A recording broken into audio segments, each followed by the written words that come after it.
Good morning, afternoon, evening, everyone. Two Geeks Talking is an entertainment industry interview show where we specialize in comics, TV, film, music, and video games here, of course, on Two Geeks Talking.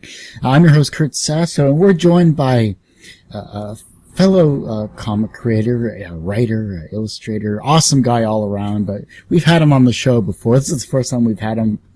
Second time we've had him on video because I'm still posting the Fan Expo stuff from last year. We're welcome Conor McCreery from, of course, Kill Shakespeare. How you doing today, Conor? I'm good, Kurt. Thanks very much. Hey. Thanks for having me. Thanks for letting me be one of the two geeks.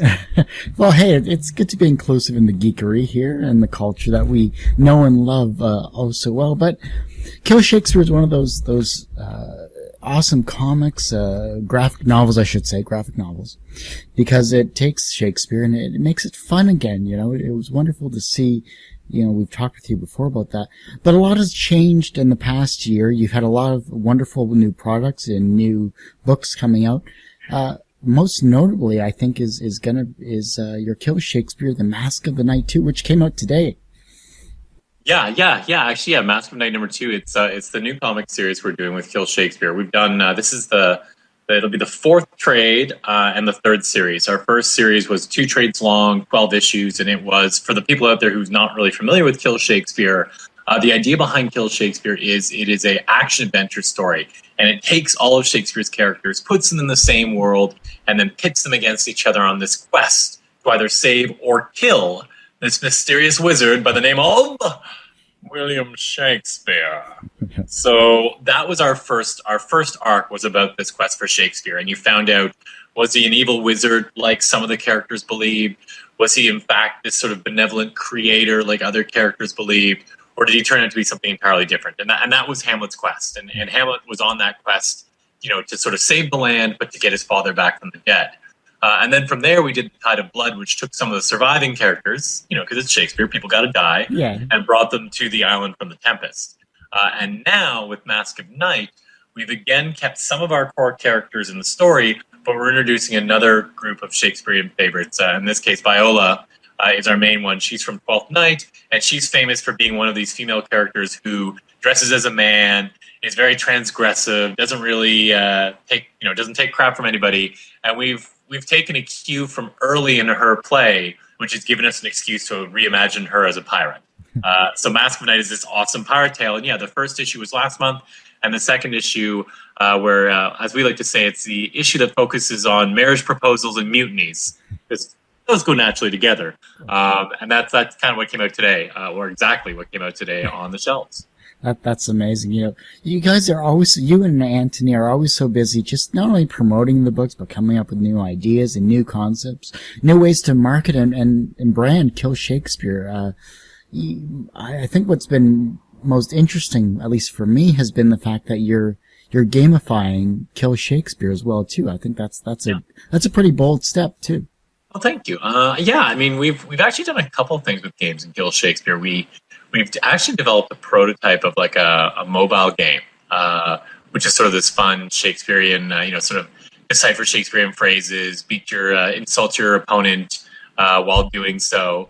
And while we were working on that project, IDW, who publishes Kill Shakespeare, had come to us and they said, hey guys, we're going to start a games division. We're going to work with one of the top indie game companies in North America, a company called Pandasaurus that's sort of made a really nice living out of bringing some classic European games that came out before the big board game renaissance a few years ago.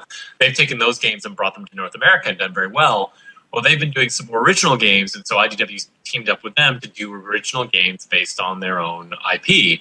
And the first person they came up to us and said, you know what? We've got to do something with Kill Shakespeare. We think it's a great IP, and we think there's some really cool stuff we can do with it. So probably this was last year around the fall, and since then we've been working with the 2 designers who are out of Belgium to make this really fun semi-co-op board game. We did some of the funding through Kickstarter, and the game's now due to come out in August. That's awesome. And it's been pretty cool. It's been neat. That's great. I mean, a lot of things have been going your way as well too, and not only because of the the content that Kill Shakespeare has, but you guys aren't sitting back on your laurels either. You're always pushing for something new and something different. And I think what's rather interesting about that is you're not afraid to take chances on new content, and I think that it really sets the tale for I think it's from Dynamite Comics. You have a Sherlock Holmes versus Harry Houdini. I mean, how did that come about? Yeah, that was a weird one. When we first came up with Kill Shakespeare, Dynamite Comics was one of the kind of final 3 companies that we had been talking to about doing Kill Shakespeare with. And it didn't work out with them for a couple of small reasons. But we always kind of kept contact. Nick Barucci, Juan Collardo are 2 of the execs there. Nick Barucci's always been a very, he was always a big supporter of Kill Shakespeare. And, he's a very dynamic person in the comics world. And so we just always kind of kept touch with Nick. And they reached out to us, and they had wanted to read. They've done things with Holmes before. They did a really cool series with Alan Moore's daughter Leah years ago. They did Sherlock Holmes Year 0 or Year 1, last year, the year before. So every once in a while, they like to do something with Holmes. And it turns out that Nick and a couple guys are huge Houdini fans. And I think they just looked and said, "Hey, we're gonna, reimagine Holmes. We're gonna bring in this real life character who almost feels larger than life. Hey, you know what? The Kill Shakespeare guys would probably be good at this." And so they just kind of reached out to us, and so we pitched them a couple of ideas, and they picked the one they like. And the second issue is just being drawn right now. We're just working on writing the 3rd issue, and I believe everything comes out in October, but I'm not positive about that. That's interesting. It's especially those 2 characters. I mean, the beloved Holmes. I mean, Holmes seems to be on everyone's mind now, especially with the Downey Jr. versions of it, and people are going back to the novels and everything along that line. But Harry Houdini usually has a very niche following too. I mean, if you're a magician, that's one of your idols type deal. Is there anything you can talk about in terms of at least the first book, I should say? Because I don't want you to. I'm not. That's a good question. I'm not sure. Here's what I can say. I mean, the concept is we decided we wanted to take Houdini right around the turn of the century. So just as he's really starting to make his name in Europe. Starting his tour across Europe. And one of the things that's interesting about Houdini and Holmes is ultimately they both proved to be great skeptics. Houdini is famous for taking down basically his mentor in a book and sort of exposing him for a fraud. And Houdini, at that time, there was a big push in Europe of all these very intellectual individuals believing in spiritualism and mysticism. And Houdini really spoke against that throughout his career. And so we've kind of taken those 2 ideas, one of him sort of getting big in Europe, and 2, this idea of him speaking out against spiritualism or this notion that there are powers beyond, except when something happens at one of his shows, which seems to strongly suggest that there are powers beyond. And of course, that's catnip to Sherlock Holmes, so he's got to get involved. But, Holmes and Houdini are both very strong-willed individuals. Yeah. Holmes doesn't play well with others. Houdini doesn't take very well to being, to not being seen as an expert because, he was really an incredibly intelligent individual. And so that's a lot of the original friction that comes between them. It's sort of here these very 2 type A personalities.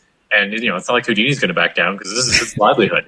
So it's a lot of fun. It's been very interesting to kind of play with those characters and kind of get a voice for them.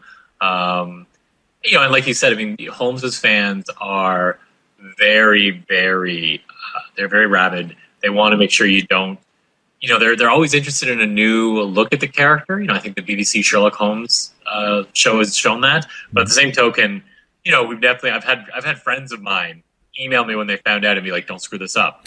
Don't screw this up." So they may be tougher than the Shakespeare folks. That's amazing.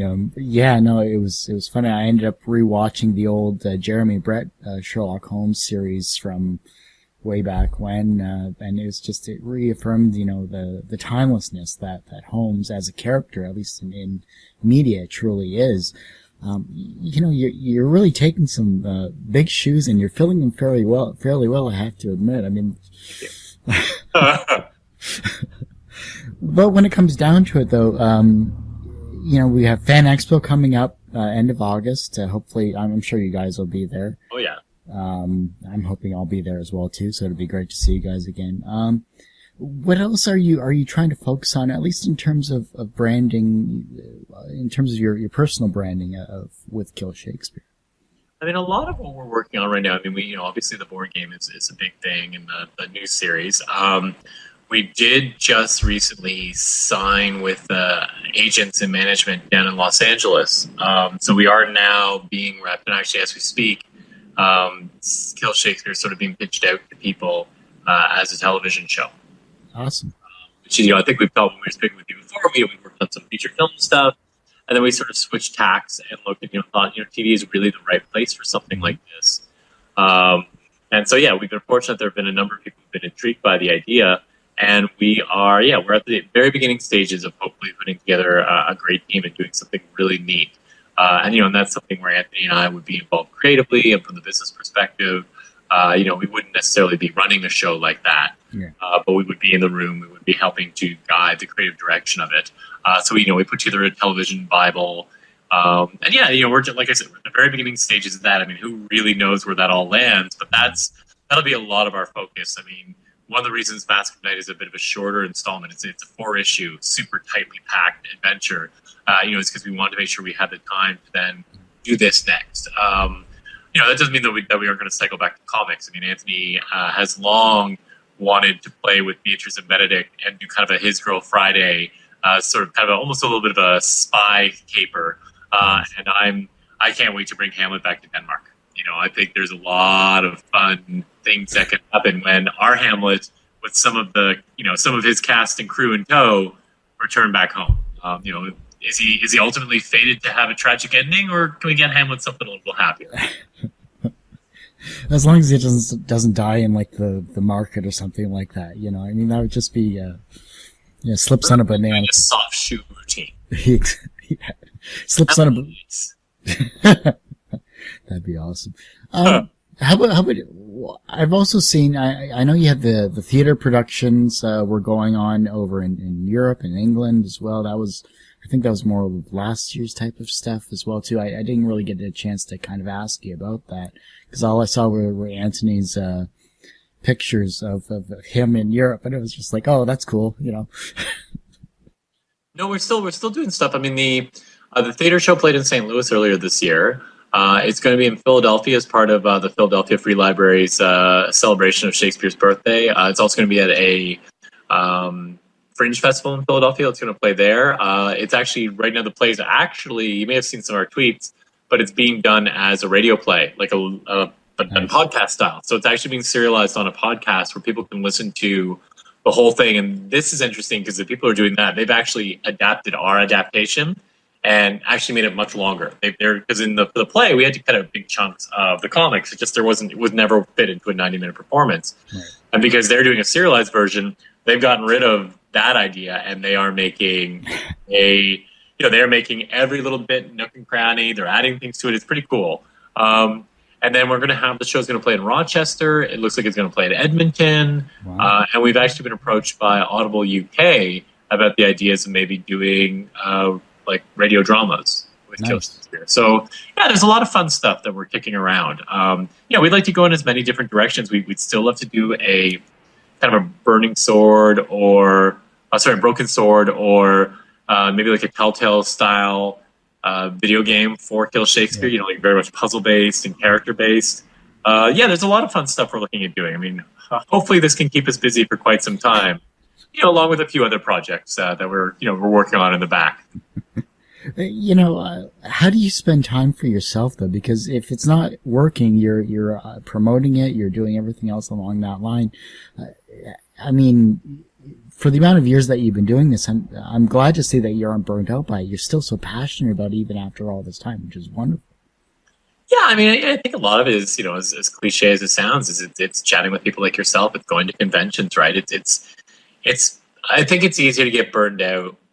I mean, two ways. I think if we weren't continually expanding the world, maybe that would get, I imagine that as almost like, I don't know, it's like being a musician and you don't have a new album and you're playing all the old songs. And I can see how eventually that wears you down. But, we're still hopefully writing new hits. And And then, the same token, as people are excited. And one of the neat things about Kill Shakespeare, I mean, it's not ubiquitous. It's not like everybody has read it yet. So, I mean, every time we go to a show, we get that reward of people who are familiar coming up and saying, hey, I love this thing. Thanks so much. When's the next one coming out?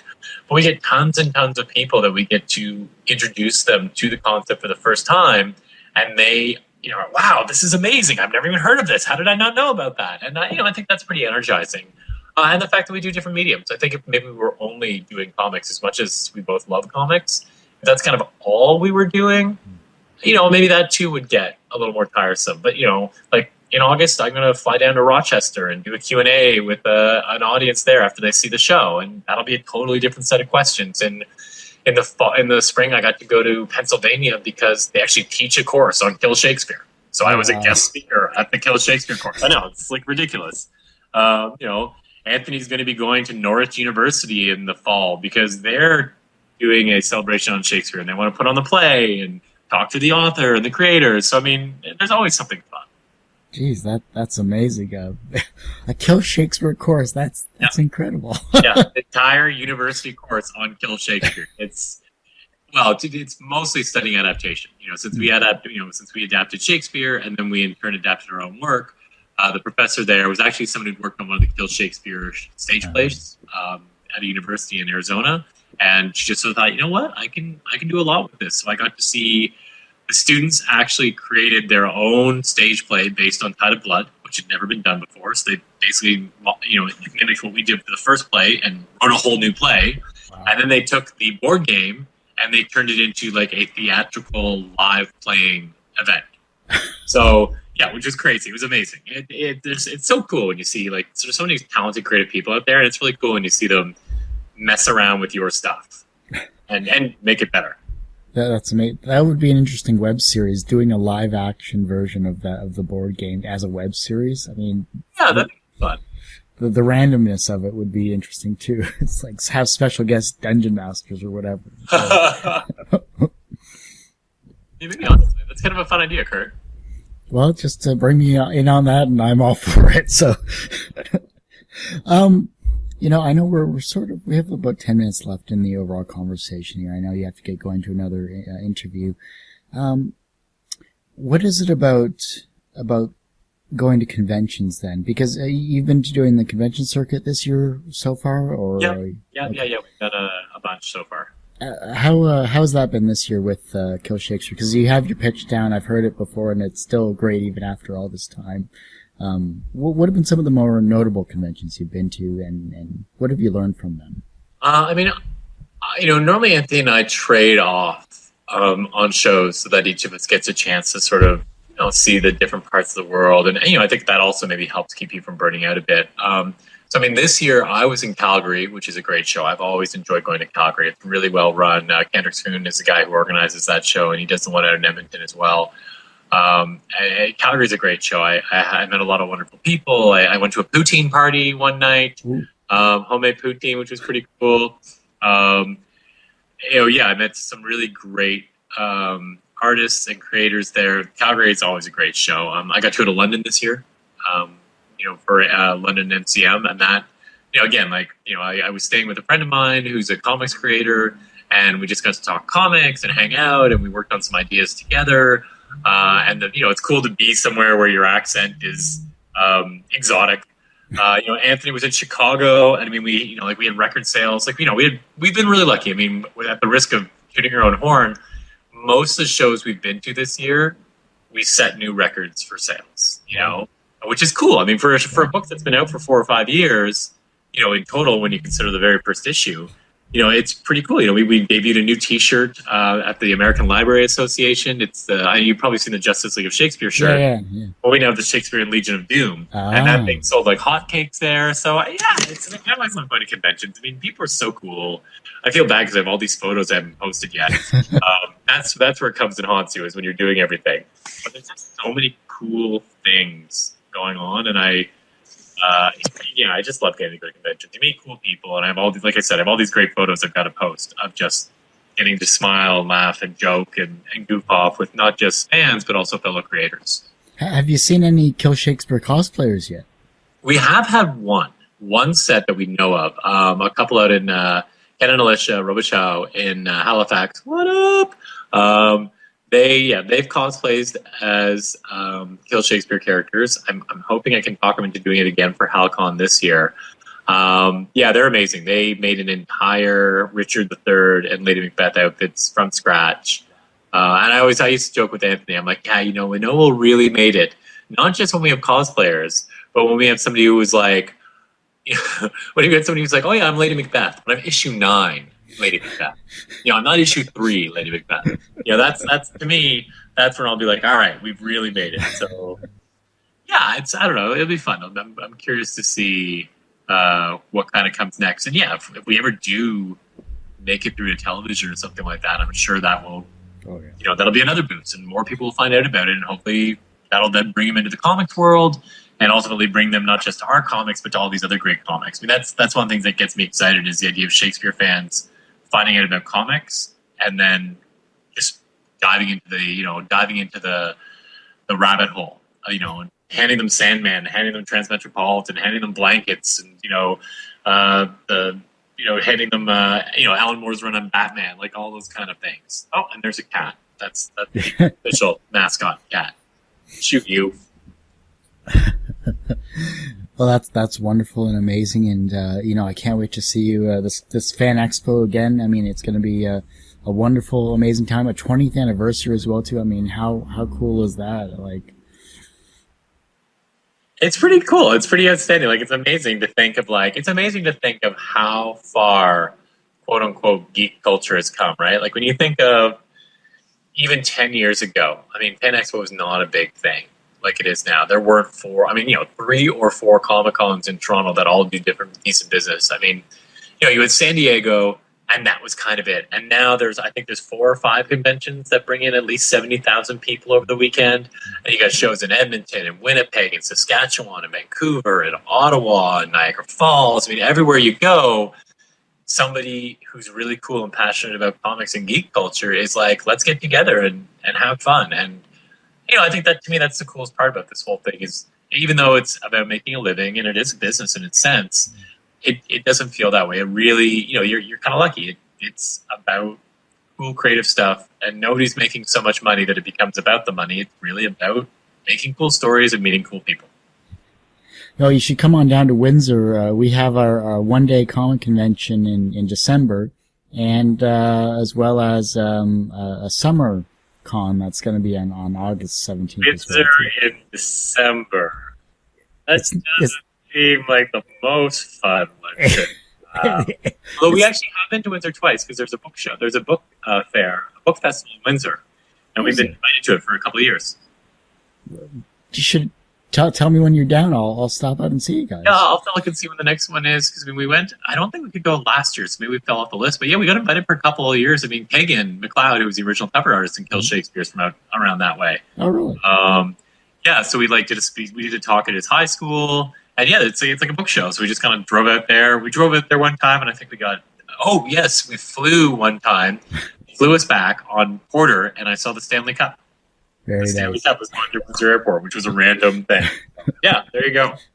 Good stuff. Is there anything else I haven't brought up you'd like to showcase or share with those that are watching and listening to this show?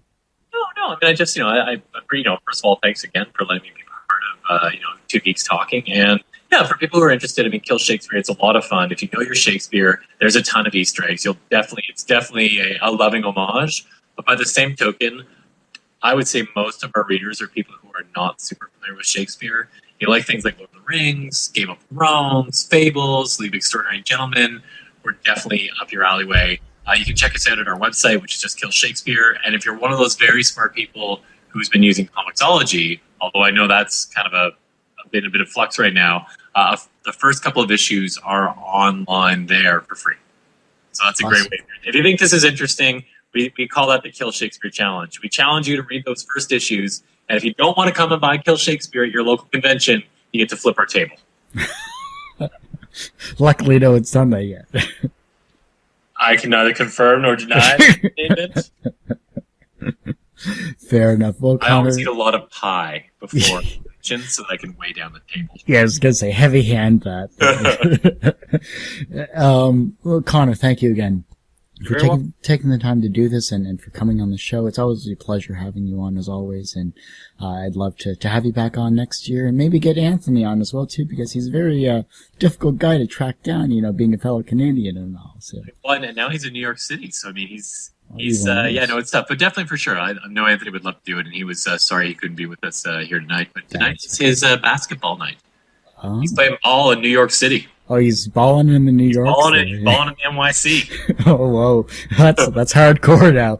All right, well, that's this particular episode of Two Geeks Talking. Thanks again for listening and watching. Go to our Patreon account, which is patreon.com/Two Geeks Talking. On our YouTube channel, it's youtube.com/TGT Media. Our website, as always, is either twogeekstalking.com or tgtmedia.com. And I'm your host, Kurt Sasso, and tune in for another awesome, amazing, and talented creative person on Two Geeks Talking next episode. Thanks for watching.